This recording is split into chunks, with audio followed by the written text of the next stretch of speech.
Bon, certes, c'était prévisible, mais bordel, c'était trop cool. What's up les Catchadits, c'est Jimbo, et on est parti pour une toute nouvelle vidéo. Et malheureusement, les Catchadits, ce sera pas la vidéo que je vous ai promis ce dimanche. Mais voilà, je voulais quand même revenir sur le dernier épisode de SmackDown. Un épisode de SmackDown que j'ai trouvé très bon dans l'ensemble. Avec en opener à Randy Orton qui veut absolument affronter Kevin Owens, qui est allé jusqu'à demander à son mentor Triple H de valider combat. Triple H étant conscient que Randy Orton n'est plus tout jeune, et d'ailleurs il souligne bien que Randy Orton il s'est quand même absenté pendant 18 mois à cause d'une blessure sérieuse. Donc il ne cherche pas à protéger Kevin Owens de Randy Orton, mais bien Randy Orton de Kevin Owens. Mais Randy Orton, c'est une vraie tête de mue et Triple H le sait très bien. Quand Randy Orton y a une idée, c'est une de ses voix dans sa tête qui lui a murmuré. Donc Triple H, suite à l'insistance de Randy Orton, décide donc de valider le combat. Et c'est donc officiel, Catchadit, du côté de Conjo, on aura Kevin Owens contre Randy Orton. Et je vous cache pas, Catchadit, pour moi, ce match a le potentiel d'être show-stealer. On aura le 7e et dernier match qui va opposer Andrade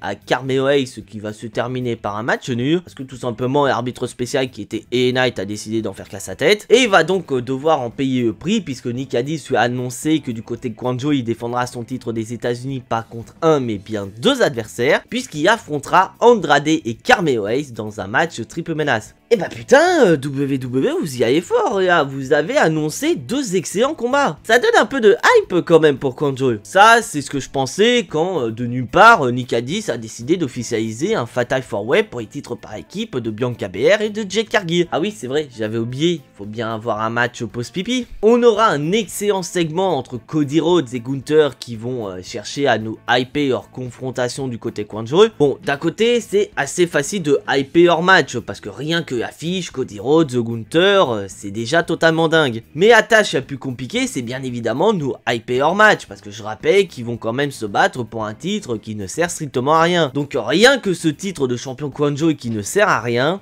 ça diminue ma hype pour ce match. Mais voilà les Catchadits, on va parler de ce qu'on attendait tous. C'est bien évidemment le main event. Et comme ces derniers temps du côté SmackDown, le main event va se terminer par une collision opposant la Bloodline et dans un premier temps Jimmy Uso, Roman Reigns va débarquer à son tour pour tenter d'équilibrer le jeu et faire en sorte de venir à bout de Solo Sikoa et de la Bloodline. D'un coup, une personne capuchée a décidé de s'en prendre à la Bloodline. Certainement un membre du Capuche Club de Sturie, ça c'est sûr, à 100%. Bon, après je dis ça, je suis moi-même membre du Capuche Club, donc je suis très mal placé pour faire des commentaires. Et ce membre du Capuche Club n'est nul autre que Jey Uso. Et oui, tout comme la semaine dernière, Jey Uso est de nouveau apparu du côté de SmackDown et s'en est pris à Solo Sikoa et à Bloodline. Et ce qui a fini par arriver est finalement arrivé lors de ce SmackDown du 25 octobre 2024. Après des mois et des mois à se détruire, Jimmy Uso et Jey Uso sont de nouveau réunis sous le regard du OTC Roman Reigns qui d'un côté est assez content de voir un nouvel allié joindre ses forces dans sa croisade contre Solo Sikoa et la Bloodline, mais des doutes planent également dans l'esprit de Roman Reigns. Ah là je vous cache pas, j'ai adoré cet épisode de SmackDown. Mais voilà les Catchadits, il est temps de revenir en détail sur ce qui s'est passé dans le main event. Parce que d'un côté, on attendait tous cet épisode de SmackDown. Surtout avec ce qui s'est passé lors du dernier épisode de Raw. Car je vous rappelle les Catchadits, le main event du dernier épisode de Raw a vu Jey Uso perdre son titre de champion intercontinental à cause d'une intervention de la Bloodline au profit de l'ancien champion intercontinental Bron Breakker qui par la même occasion est redevenu champion. Donc on attendait tous cet épisode de SmackDown pour savoir quelle allait être la réaction de Jey Uso. Donc est-ce qu'il allait directement enclencher la 5e et on allait le voir à SmackDown pour démarrer officiellement sa vengeance, ou est-ce qu'on allait attendre le prochain épisode de Raw pour avoir une promo de Jey Uso qui explique très clairement voilà, j'ai perdu mon titre intercontinental donc félicitations à Bron Breakker, mais par contre je suis assez énervé contre Solo Sikoa et sa Bloodline donc je réclame vengeance. Voilà, c'est un petit peu ce qu'on aurait pu avoir si Jey Uso avait décidé de faire une promo à Raw.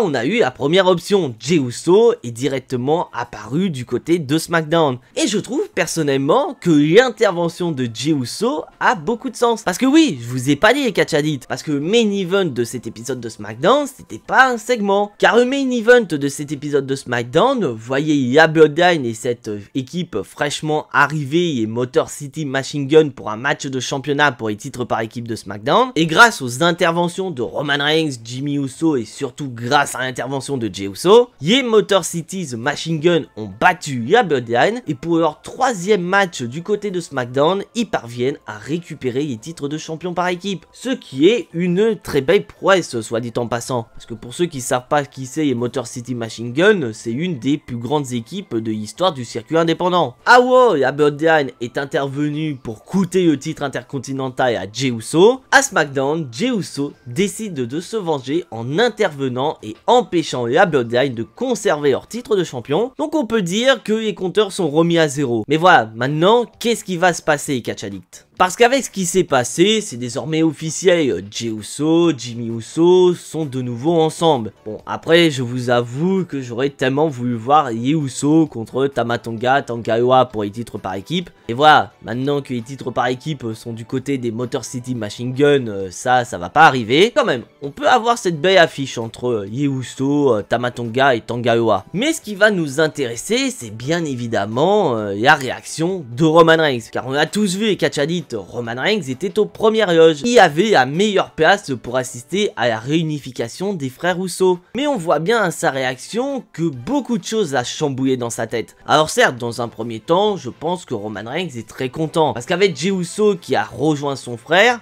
il peut considérer qu'il y a un allié supplémentaire qui va épauler pour battre Solo Sikoa et Bloodline. Mais il y a quand même autre chose qui plane dans la tête de Roman Reigns. Car on sait très bien que Roman Reigns a sa fierté. Donc est-ce que la semaine prochaine, Roman Reigns va admettre que pour venir à bout de Solo Sikoa et de Bloodline, il y a besoin de l'aide de Jey Uso? Ou est-ce qu'il va faire comme il a l'habitude de faire, à savoir dire qu'il n'a absolument pas besoin de Jey Uso et qu'au final c'est Jey Uso qui va convaincre Roman Reigns d'accepter son aide. Car spoiler alert et catch addict, même s'il y a eu des spoils du prochain épisode de SmackDown, car on sait très bien les catch addict, les épisodes de SmackDown pré-show en Arabie Saoudite sont enregistrés, il y a très souvent des spoils. Et il n'y aura pas de spoil dans cette vidéo et je vous invite à ne pas en donner dans l'espace des commentaires. Mais sans spoil, on se doute très bien que Roman Reigns, Jimmy Uso, Jey Uso vont être de nouveau réunis et vont former la Bloodline originelle. Donc est-ce que ça voudrait dire que du côté de Crown Jewel, on aura une confrontation entre la Bloodline originale, à savoir Roman Reigns, Jimmy Uso et Jey Uso, contre la Bloodline de Solo Sikoa, sans que Solo Sikoa soit bien évidemment impliqué dans le match. On peut très bien supposer que Solo Sikoa fera combattre Jacob Fatu, Tama Tonga et Tanga Loa, et lui il restera aux abords du ring. Juste histoire de dire qu'ils sont toujours en supériorité numérique. Mais le plus important et catch addict par rapport à cette réunification des Usos, c'est bien évidemment le comportement de Roman Reigns. Car on sait, Roman Reigns, depuis un petit moment, c'est plus le Roman Reigns Tribal Chief Heel qu'on a connu ces dernières années à la WWE. Et là, il est en train de remarquer que les choses sont en train de changer autour de lui et de sa Bloodline. Donc est-ce que Roman Reigns serait pas en train de se dire que pendant des années, il y a eu le pire des comportements envers ses cousins? Parce que rappelez-vous, au tout début de son règne, Roman Reigns, comment il a fait pour attirer Jey Uso et Jimmy Uso à sa cause? Et bah oui, les catch addicts, il les a quand même menacés, il les a fait totalement flipper. Tandis que là, Jimmy Uso, on l'a vu à Bad Blood, il a suivi Roman Reigns sans aucun problème. Parce que tout simplement, Roman Reigns, ce n'est plus le Roman Reigns qu'on a connu. C'est un Roman Reigns babyface, un Tribal Chief babyface. Donc est-ce que Roman Reigns n'est pas arrivé à cette conclusion que pour avoir Jey Uso et Jimmy Uso à ses côtés, il doit pas changer de comportement? Bon alors attention, quand je parle de changer de comportement, je dis pas que Roman Reigns doit absolument redevenir le big dog. Non non, il doit rester le Tribal Chief. C'est un personnage qui lui va tellement bien. Mais il faut qu'il soit un Tribal Chief totalement différent de celui qui était par le passé. Et avec ce comportement, il y aura non seulement le public derrière lui, car on a pu voir à SmackDown, le public était à fond et voulait voir Roman Reigns arriver pour s'en prendre à Solo Sikoa et à Bloodline. Pendant tout le match, on a entendu Roman, OTC. C'était juste totalement dingue. Et avec son nouveau comportement, il n'y aura aucun problème à attirer Jimmy Uso et Jey Uso vers lui pour se lancer vers la croisade contre Solo Sikoa et Sami Zayn. Bon, maintenant, on a Jey Uso, c'est plutôt cool. Mais il manque un dernier membre pour équilibrer la balance. Oui, pour l'instant, on est quand même sur un schéma 3 contre 4. Donc qui sera la dernière personne qui va rejoindre Roman Reigns, Jimmy Uso et Jey Uso? Bon, oubliez Cody Rhodes et Catch Addict. Parce qu'on se doute bien qu'après avoir affronté Gunther, il ira affronter Kevin Owens. Donc Cody Rhodes, on lui laisse faire ce qu'il y a à faire. Non, et là, je parle de Sami Zayn. Un Sami Zayn qui, pour rappel, a quand même marqué l'histoire de la Bloodline à sa manière. Le mec qui, au tout début, s'autoproclamait membre de la Bloodline pour avoir la protection de Roman Reigns, pour au final devenir un membre honoraire de la Bloodline, pour finalement devenir être un membre accepté de tous. Bon, après, je pense que la tâche va être beaucoup plus compliquée, parce que je rappelle que Sami Zayn et la Bloodline, c'est une histoire bien plus profonde que l'histoire entre Jey Uso et Roman Reigns. Parce que je rappelle que Sami Zayn a été jusqu'à trahir son meilleur ami Kevin Owens pour rejoindre la Bloodline. Et tout ça, ça a mené à cette trahison incroyable l'année dernière au Royal Rumble, plus ce match incroyable à Elimination Chamber chez Sami Zayn, où tout le monde pensait que Sami Zayn allait remporter le match, même si d'un autre côté c'était peu probable, pour au final aboutir à ce main event totalement dingue de la nuit 1 de WrestleMania 39, où Sami Zayn et Kevin Owens ont battu les Usos, et de voir pour la première fois Kevin Owens, Sami Zayn en équipe et devenir champion pour la première fois à la WWE, alors que pendant des années ces deux-là ne font que de se détruire, c'était totalement dingue. Donc voir Sami Zayn rejoindre la Bloodline du jour au lendemain, c'est vrai que ça va arriver, mais la tâche sera plutôt compliquée. Et pour moi, il n'y a qu'un seul membre de la Bloodline qui pourrait convaincre Sami Zayn de y rejoindre. Cette personne, c'est Jey Uso lui-même. Parce que Jey Uso et Sami Zayn, au tout début, ils étaient très loin d'être les meilleurs amis du monde. Jey Uso était le seul membre de la Bloodline à refuser l'intégration de Sami Zayn dans la Bloodline. Car pour Jey Uso, si Sami Zayn veut rejoindre la Bloodline, ce n'était pas pour rejoindre la Bloodline, mais bien pour la détruire de l'intérieur. Pour qu'au final, au Survivor Series, il décide d'accepter Sami Zayn en tant que membre de la Bloodline. Et même mieux, les Catch Addict, souvenez-vous, le procès de Sami Zayn. Alors que tous les membres de la Bloodline s'étaient retournés contre Sami Zayn, même Jimmy Uso qui a été le premier à accepter Sami Zayn, même lui s'est retourné contre Sami Zayn. Et pourtant, le seul membre de la Bloodline qui a défendu Sami Zayn lors de son procès, c'est Jey Uso, ce même Jey Uso qui au tout début refusait de reconnaître Sami Zayn. Et je vous en ai parlé, la fameuse trahison de Sami Zayn. Et faut savoir que ça a aussi marqué Jey Uso. Donc on peut dire qu'il y a un sacré lien entre Sami Zayn et Jey Uso. Donc je pense que Jey Uso, il va tenter à plusieurs reprises de convaincre Sami Zayn de y rejoindre pour les aider à combattre Solo Sikoa et la Bloodline. Bon, on se doute bien, Sami Zayn au tout début, il va pas du tout être d'accord. Et d'un côté, c'est un petit peu compréhensif. Mais Jey Uso, il va quand même aller chercher très loin pour convaincre Sami Zayn. Car Jey Uso pourrait très bien rappeler leur histoire passée. Frérot, au tout début, j'étais celui qui te reconnaissait pas en tant que membre de la Bloodline et tu as fait tes preuves et au final, j'ai fini par te reconnaître. Tu m'as donné une seconde chance quand j'ai débarqué du côté de WoW. Tu as fait partie des catcheurs qui ont cru en moi et qui m'ont fait confiance, qui a mené bien évidemment au War Games match de l'année dernière. Donc maintenant,